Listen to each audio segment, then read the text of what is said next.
नमस्कार प्यारे बच्चों। आज हम लोग हिंदी व्याकरण के अंतर्गत पद परिचय के आधार पर पूछे गए आपके रिवीजन टेस्ट में 40 प्रश्नों के विषय में चर्चा करेंगे। तो आइए चलते हैं रिवीजन टेस्ट में पूछे गए प्रश्नों के उत्तर को जानने के लिए। निर्देश निम्नलिखित प्रश्नों के लिए 4 विकल्प दिए गए हैं, जिसमें सही विकल्प चुनकर उत्तर दीजिए। पहला प्रश्न है, 2 या 2 से अधिक शब्दों के सार्थक समूह को कहते हैं वर्ण, शब्द, वाक्य, पद। ध्वनियों की सबसे छोटी इकाई को वर्ण कहते हैं। 2 या 2 से अधिक वर्णों के समूह को शब्द कहते हैं। और जब वही शब्द वाक्य में प्रयुक्त हो जाता है या जब उसी शब्द का वाक्य में प्रयोग किया जाता है तो वह शब्द पद बन जाता है।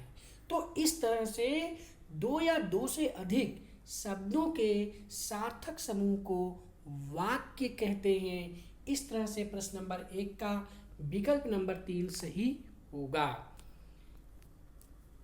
प्रश्न नंबर 2 है, जब किसी शब्द का प्रयोग 2 या 2 से अधिक शब्दों के साथ किया जाता है तब वह शब्द कहलाता है। यहाँ बात शब्द की हो रही है कि जब किसी शब्द का प्रयोग 2 या 2 से अधिक शब्दों के साथ किया जाता है तब वह शब्द वर्ण कहलाता है, शब्द कहलाता है, पद कहलाता है या वाक्य कहलाता है।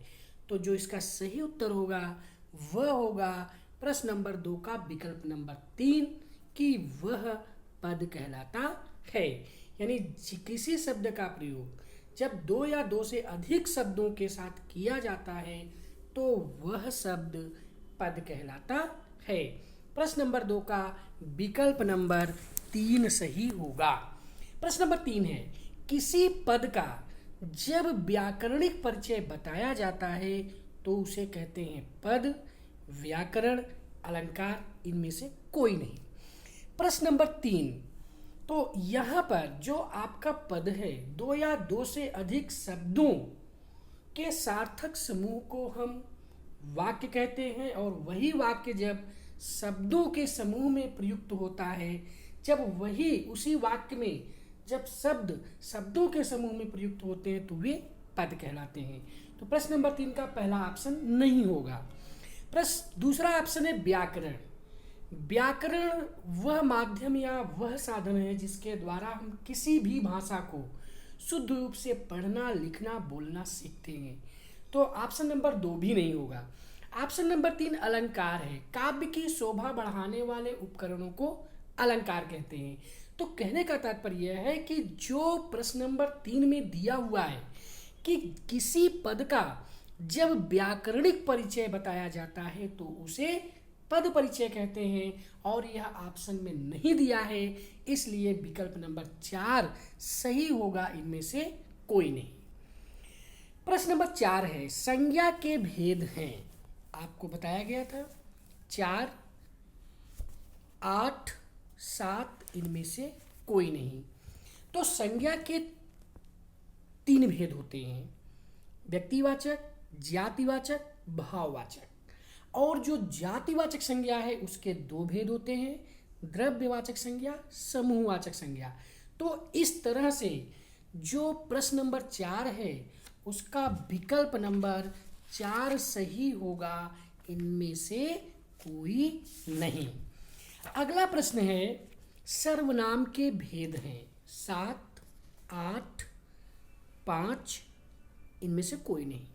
तो सर्वनाम के 6 भेद होते हैं, और जिसमें से पुरुषवाचक सर्वनाम, अनिश्चयवाचक सर्वनाम, संबंधवाचक सर्वनाम, निश्चयवाचक सर्वनाम, प्रश्नवाचक सर्वनाम और निजवाचक सर्वनाम। यानी पुरुषवाचक सर्वनाम, निश्चयवाचक सर्वनाम, अनिश्चयवाचक सर्वनाम, प्रश्नवाचक सर्वनाम, संबंधवाचक सर्वनाम और निजवाचक सर्वनाम के भेद से। अतः प्रश्न नंबर 5 का विकल्प नंबर 4 सही होगा, इनमें से कोई नहीं। प्रश्न नंबर 6 है, विशेषण के भेद होते हैं। विशेषण के भेद होते हैं 4, 2, 3, 5। विशेषण के 4 भेद होते हैं। गुणवाचक विशेषण, संख्यावाचक विशेषण, परिमाणवाचक विशेषण और सार्वनामिक विशेषण। तो इस तरह से प्रश्न नंबर 6 का विकल्प नंबर 1 सही होगा। विशेषण के 4 भेद होते हैं। प्रश्न नंबर 7 है। प्रश्न नंबर 7 में यह पूछा गया है कि यह पुस्तक मेरी है में यह है विशेषण, क्रिया विशेषण, सर्वनाम, संज्ञा। अब यहाँ पर एक ऑप्शन और दिया हुआ है सार्वनामिक विशेषण। तो यहाँ पर जो पुस्तक है, पुस्तक आपका जो है वह जातिवाचक संज्ञा है और पुस्तक के पहले यह शब्द लगा है, यानी जो शब्द संज्ञा या सर्वनाम के पहले लगकर उसकी विशेषता को बताते हैं उन्हें हम सार्वनामिक विशेषण कहते हैं। तो पुस्तक यहाँ पर संज्ञा है और वह जातिवाचक संज्ञा है और उसके पहले यह शब्द लगा है, अतः जो है यह सार्वनामिक विशेषण है, जो यहाँ पर विकल्प नंबर 5 में दिया गया है। स्लाइड में प्रस्तुत नहीं है, इसलिए जो आपका उत्तर होगा वह प्रश्न नंबर 7 का 5वां विकल्प होगा, सार्वनामिक विशेषण। इसके बाद फिर अगला प्रश्न है प्रश्न नंबर 8, व्यक्तिवाचक संज्ञा है। व्यक्तिवाचक संज्ञा है गंगा, कंचनजंगा, भारत, हिमालय, लाल किला, दिल्ली, सिकोहाबाद, इटावा, आगरा, इनमें से सभी।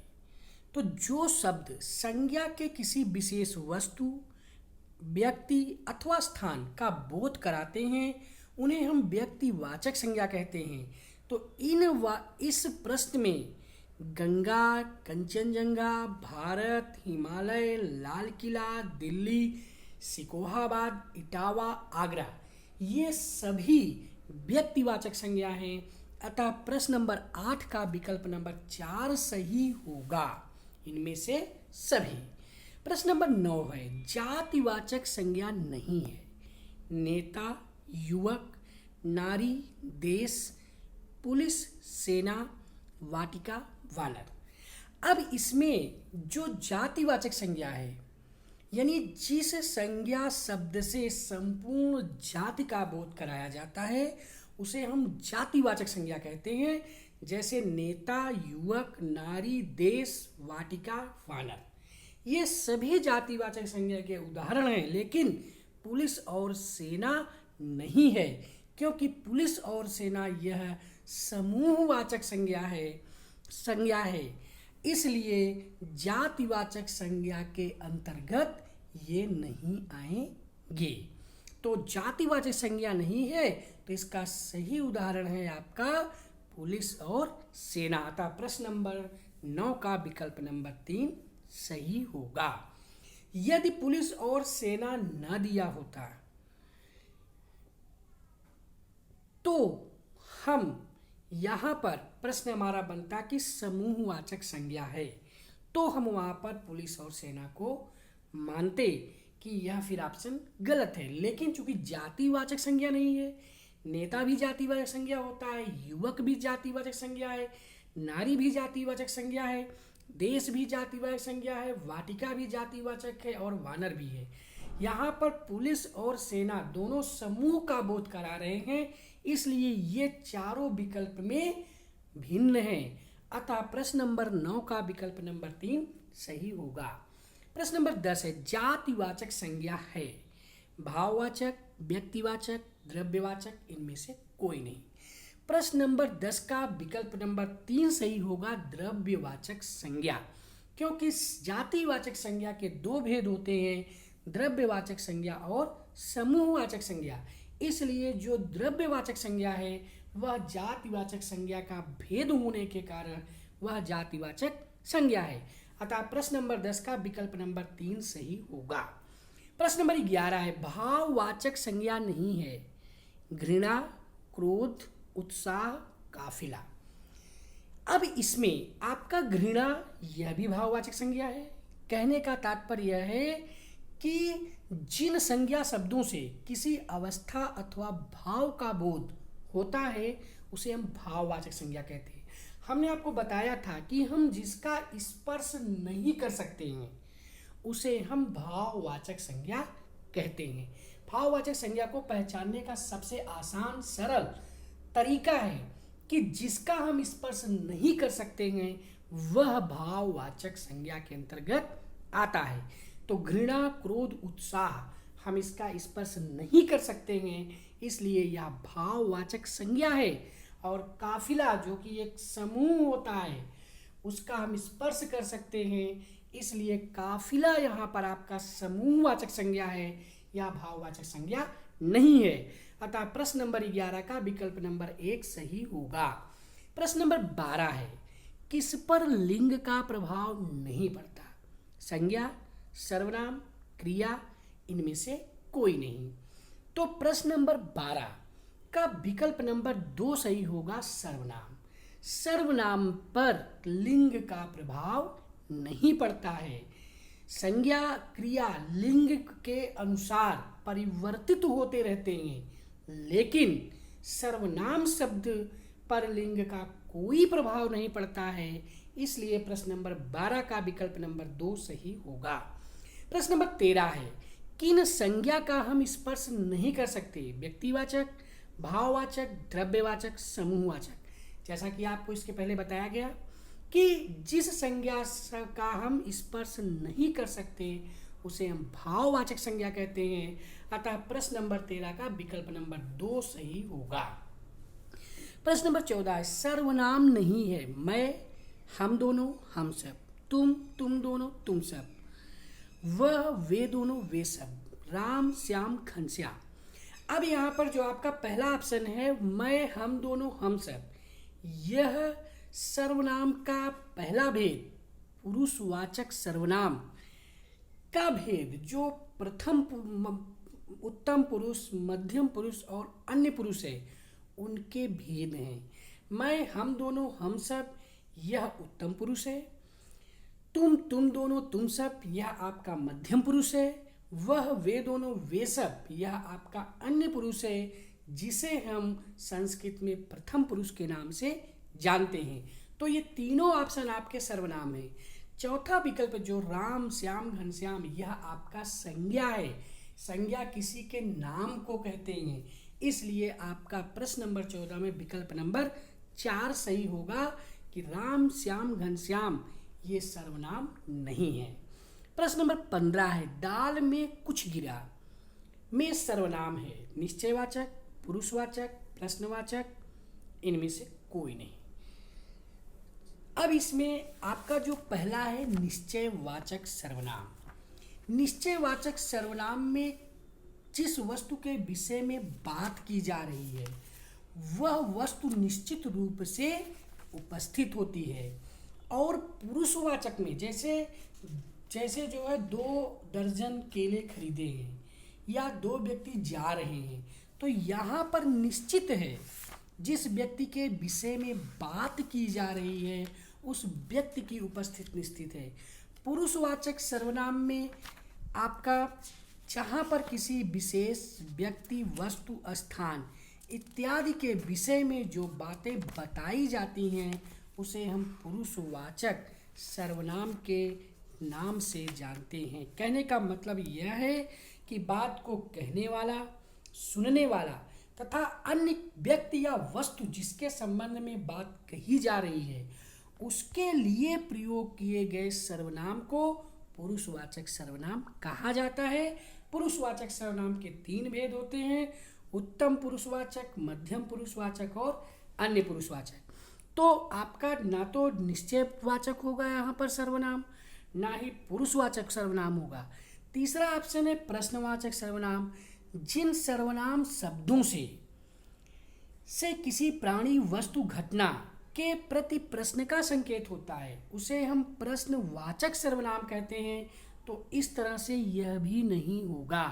अतः प्रश्न नंबर 15 का जो विकल्प नंबर 4 है इनमें से कोई नहीं, यह विकल्प सही होगा क्योंकि कुछ गिरा है उसका निश्चय नहीं हो पा रहा है, इसलिए यह अनिश्चय है और अनिश्चय होने के कारण यह अनिश्चयवाचक सर्वनाम कहलाता है।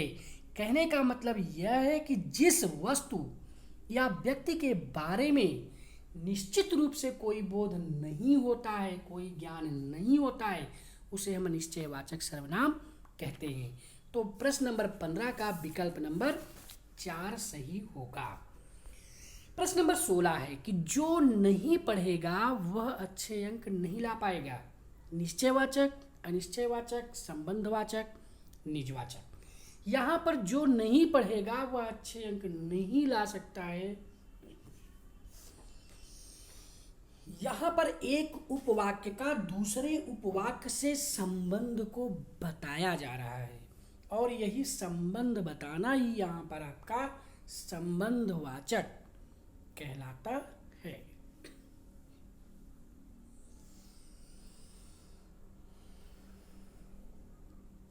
अतः प्रश्न नंबर 16 का विकल्प नंबर 3 सही होगा। प्रश्न नंबर 17 है सर्वनाम नहीं है अपने आप जो जिनके कोई कुछ नेता छात्र। अब यहाँ पर आप देखेंगे कि आप अपने आप यह आपका सर्वनाम है, निजवाचक सर्वनाम का भेद है। जो जिनके संबंधवाचक सर्वनाम का भेद है। कोई कुछ अनिश्चयवाचक सर्वनाम का भेद है। लेकिन नेता और छात्र ये दोनों जातिवाचक संज्ञा हैं, अतः यह संज्ञा का भेद है, यानी जातिवाचक संज्ञा है, इसलिए प्रश्न नंबर 17 का विकल्प नंबर 4 सही होगा। प्रश्न नंबर 18 है संज्ञा और सर्वनाम की विशेषता बताता है उसे कहते हैं। तो जो संज्ञा और सर्वनाम की विशेषता बताता है उसे कहते हैं सर्वनाम, जातिवाचक संज्ञा, संबंधवाचक संज्ञा और विशेषण। तो संज्ञा और सर्वनाम की जो विशेषता बताता है उसे विशेषण कहते हैं। प्रश्न नंबर 18 का विकल्प नंबर 4 सही होगा। इसके बाद भीतर प्रश्न नंबर 19 है कि भीतर की खिड़की बंद करो में विशेषण है। खिड़की बंद करना, भीतर, इसमें जो भीतर शब्द है वह विशेषण है, क्योंकि खिड़की बंद करने के लिए कौन सी खिड़की बंद होगी? भीतर की खिड़की बंद होगी। इसलिए यहाँ पर खिड़की बंद करना और भीतर, इन चारों विकल्प में विकल्प नंबर 4 सही होगा, भीतर शब्द। प्रश्न नंबर 20 है विशेषण के भेद होते हैं 3, 4, 5, इनमें से कोई नहीं। विशेषण के 4 भेद होते हैं। इस तरह से प्रश्न नंबर 20 का विकल्प नंबर 4 सही होगा, इनमें से कोई नहीं। प्रश्न नंबर 21 है गुणवाचक विशेषण है प्रेमी, समझदार, होशियार, हरा, पीला, नीला, लाल, सफेद, लंबा, चौड़ा, टेढ़ा। अब यहाँ पर यदि देखा जाए तो चारों शब्द ही यहाँ पर जो तीनों विकल्प हैं वे सभी यहाँ पर सही हैं, क्योंकि सभी गुणवाचक विशेषण हैं। अतः प्रश्न नंबर 21 का विकल्प नंबर 4 सही होगा, इनमें से कोई नहीं।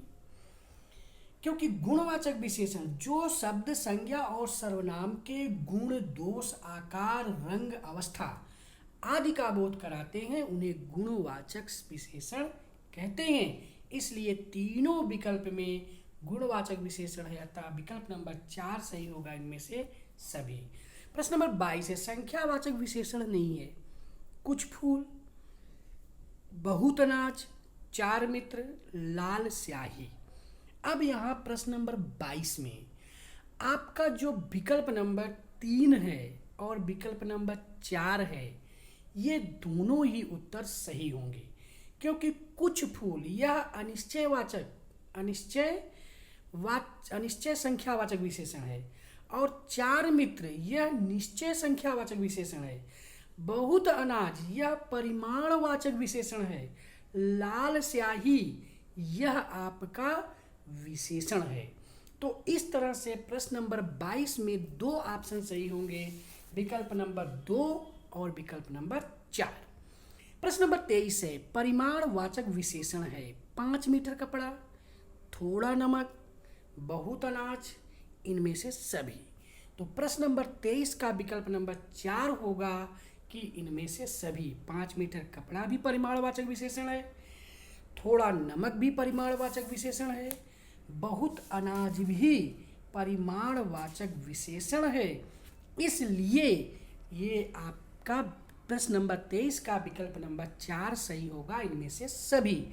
क्योंकि जिन विशेषण शब्दों से संज्ञा या सर्वनाम शब्दों के माप तौल का पता चलता है उन्हें परिमाणवाचक विशेषण कहते हैं।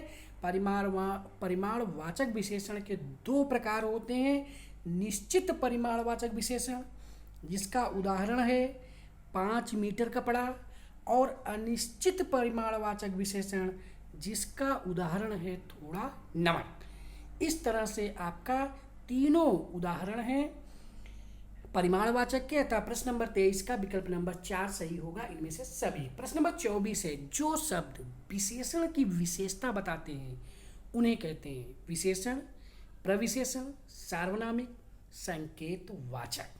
तो आपको हम बता दें कि जो शब्द संज्ञा अथवा सर्वनाम की विशेषता को बताते हैं उन्हें हम कहते हैं विशेषण, और जो विशेषण की विशेषता बताता है उसे हम कहते हैं प्रविशेषण। इसलिए प्रश्न नंबर 24 का विकल्प नंबर 2 सही होगा, प्रविशेषण। प्रश्न नंबर 25 है, राम बड़ा परिश्रमी है में बड़ा शब्द है विशेषण, क्रिया विशेषण, परिमाणवाचक, इनमें से कोई नहीं। राम बड़ा परिश्रमी है, परिश्रमी शब्द यहाँ पर आपका विशेषण है, लेकिन इस विशेषण की विशेषता को बताने का काम किया जा रहा है बड़ा शब्द के द्वारा। इसलिए जो यहाँ पर बड़ा शब्द है वह क्रिया विशेषण, वह प्रविशेषण है, वह विशेषण ना होकर के वह प्रविशेषण है। तो जो विशेषण की विशेषता को बताते हैं उन्हें प्रविशेषण कहा जाता है। तो राम बड़ा परिश्रमी है, तो राम परिश्रमी है यह विशेषण है, लेकिन बड़ा परिश्रमी है यह विशेषण की विशेषता को बता रहा है, इसलिए यह प्रविशेषण होगा। तो यहाँ पर आपका जो प्रश्न नंबर 25 है इसमें विकल्प नंबर 4 सही होगा, इनमें से कोई नहीं। प्रश्न नंबर 26 है, विशेषण का भेद है गुणवाचक, संख्यावाचक, परिमाणवाचक, इनमें से कोई नहीं। तो विशेषण के जो भेद हैं वे सभी हैं, गुणवाचक भी है विशेषण का भेद, संख्यावाचक भी है विशेषण का भेद, और परिमाणवाचक भी है। अतः प्रश्न नंबर 26 का विकल्प नंबर 4 सही होगा। प्रविशेषण है गहरा हरा रंग, अत्यंत स्वादिष्ट, थोड़ा कमजोर, इनमें से सभी। प्रश्न नंबर 27 का विकल्प नंबर 4, इनमें से सभी सही होगा, क्योंकि सभी गहरा हरा रंग का विशेषण है, प्रविशेषण है। स्वादिष्ट का प्रविशेषण अत्यंत है, कमजोर का प्रविशेषण थोड़ा है, इसलिए प्रश्न नंबर 27 का विकल्प नंबर 4 सही होगा, इनमें से सभी। प्रश्न नंबर 28 है, जिन शब्दों में लिंग, वचन, पुरुष और काल आदि के कारण कोई परिवर्तन नहीं होता है उसे कहते हैं सर्वनाम, अव्यय, संज्ञा, विशेषण। तो जिन शब्दों में लिंग, वचन, पुरुष, काल आदि के कारण कोई परिवर्तन नहीं होता है उसे हम अव्यय कहते हैं। अतः प्रश्न नंबर 28 का विकल्प नंबर 2 सही होगा। प्रश्न नंबर 29 है कि क्रिया की विशेषता बताने वाले को कहते हैं विशेषण, प्रविशेषण, क्रिया विशेषण, इनमें से सभी। तो क्रिया की विशेषता बताने वाले को क्रिया विशेषण कहते हैं। जैसे राम धीरे धीरे चलता है, तो चलना क्रिया है और इस क्रिया की विशेषता बताई जा रही है धीरे धीरे चलता है, इसलिए यहाँ पर आपका जो क्रिया की विशेषता को बताने का कार्य करता है उसे क्रिया विशेषण कहते हैं। प्रश्न नंबर 29 का विकल्प नंबर 3 सही होगा, क्रिया विशेषण। प्रश्न नंबर 30 है, क्रिया विशेषण के भेद होते हैं। क्रिया विशेषण के भेद होते हैं 5, 4, 3, 6। अब यहाँ पर जो क्रिया विशेषण है उसके कितने भेद होते हैं, तो क्रिया विशेषण के भेदों की जो बात कही जा रही है तो वह होते हैं 4, जो है इस तरह से प्रश्न नंबर 30 का विकल्प नंबर 4 सही होगा कि क्रिया विशेषण के 4 भेद होते हैं। कालवाचक क्रिया विशेषण, स्थानवाचक क्रिया विशेषण, परिमाणवाचक क्रिया विशेषण और रीतिवाचक क्रिया विशेषण। तो प्रश्न नंबर 30 का विकल्प नंबर 2 सही होगा। प्रश्न नंबर 31 है, अव्यय का शाब्दिक अर्थ है जिसमें परिवर्तन हो, जिसमें परिवर्तन ना हो, जिसमें एक विषय में परिवर्तन हो, जिसमें सब में परिवर्तन हो। तो अव्यय का जो शाब्दिक अर्थ होता है वह यह है कि जिसमें परिवर्तन ना हो उसे हम अव्यय कहते हैं। अव्यय 2 शब्दों से बना है, आ माने नहीं, व्यय माने बदलाव, यानी जिसमें कोई बदलाव नहीं होता है उसे हम जो है अव्यय कहते हैं। इसके बाद प्रश्न नंबर हमारा 32 है, राम ने रावण को मारा में क्रिया है अकर्मक, सकर्मक, क्रिया विशेषण इनमें से कोई नहीं। राम ने रावण को मारा, यहाँ पर कर्ता राम है, क्रिया मारना है, लेकिन कर्ता को जो सबसे ज्यादा प्रिय है रावण को मारना, अतः रावण जो है यहाँ पर कर्म है, इसलिए यह जो पूरा वाक्य है यह पूरा वाक्य आपका सकर्मक है। अतः प्रश्न नंबर 32 का विकल्प नंबर 2 सही होगा। राम ने रावण को मारा में सकर्मक क्रिया है। अकर्मक क्रिया है प्रश्न नंबर 33, अकर्मक क्रिया है। सकर्मक क्रिया उसे कहते हैं जिसमें कर्म होता है, यानी जिस क्रिया में कर्म की प्रधानता होती है उसे सकर्मक कहते हैं। और जिस क्रिया में कर्म नहीं होता है उसे हम कहते हैं अकर्मक क्रिया। अकर्मक क्रिया सदैव भाववाच्य में होती है, यानी जिस क्रिया में कर्म नहीं होता है वह सदैव भाववाच्य में होता है। तो इसका विकल्प है, उसने पुस्तक पढ़ी, यहाँ पुस्तक कर्म है। वह घर गई, घर कर्म है। वह कल बाजार जाएगी, यहाँ पर बाजार कर्म है। तो तीनों जो विकल्प हैं ये सकर्मक हैं। विकल्प नंबर 4, राधा सो रही है, यहाँ पर राधा कर्ता है, सो रही है क्रिया है, यहाँ कर्म की चर्चा नहीं है, इसलिए प्रश्न नंबर 23 का विकल्प नंबर 4 अकर्मक है, अतः यह सही होगा। प्रश्न नंबर 34 है, कक्षा में कुछ लड़के हैं में विशेषण है निश्चितवाचक, निश्चित संख्यावाचक, अनिश्चित संख्यावाचक, केवल परिमाणवाचक, केवल क्रिया विशेषण। तो कुछ लड़के हैं, यहाँ पर कुछ लड़के होने के कारण लड़कों की संख्या निश्चित नहीं है। लड़कों की संख्या निश्चित न होने के कारण यहाँ पर अनिश्चित संख्यावाचक विशेषण है, अतः प्रश्न नंबर 34 का विकल्प नंबर 2 सही होगा। प्रश्न नंबर 35 है, 2 किलो आम दे दो में विशेषण है संख्यावाचक, परिमाणवाचक, परिणामवाचक, सार्वनामिक विशेषण।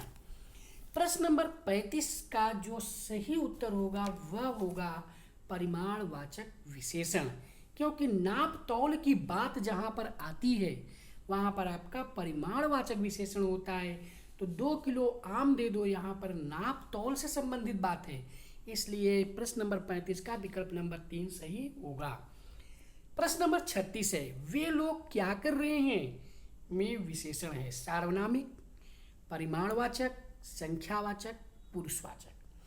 प्रश्न नंबर 36 का विकल्प नंबर 1 सही होगा। वे लोग क्या कर रहे हैं, यहाँ पर जो लोग शब्द है वह जातिवाचक संज्ञा है और इस जातिवाचक संज्ञा की विशेषता बताया जा रहा है वे शब्द से। तो जो संज्ञा सर्वनाम की विशेषता बताते हैं उन्हें हम सार्वनामिक विशेषण कहते हैं। तो वे शब्द यहाँ पर वे लोग क्या कर रहे हैं यह सार्वनामिक विशेषण का उदाहरण है। प्रश्न नंबर 36 का विकल्प नंबर 1 सही होगा। प्रश्न नंबर 37, मैं अपने आप चला जाऊंगा में सर्वनाम है संबंधवाचक सर्वनाम, निजवाचक सर्वनाम, पुरुषवाचक सर्वनाम, प्रश्नवाचक सर्वनाम। अपने आप, स्वयं, खुद, ये सभी शब्द जिन पंक्तियों में प्रयोग में मिलते हैं वहां पर हमारा निजवाचक सर्वनाम होता है। तो मैं अपने आप चला जाऊंगा। यहाँ पर स्वयं के लिए बात कही जा रही है, इसलिए यहाँ पर निजवाचक सर्वनाम है। प्रश्न नंबर 37 का विकल्प नंबर 2 सही होगा।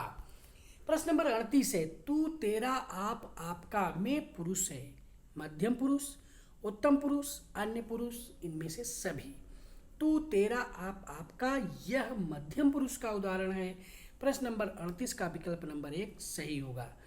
कौन क्या किसको आदि किस तरह का सर्वनाम है? पुरुषवाचक, संख्यावाचक, प्रश्नवाचक, समूहवाचक।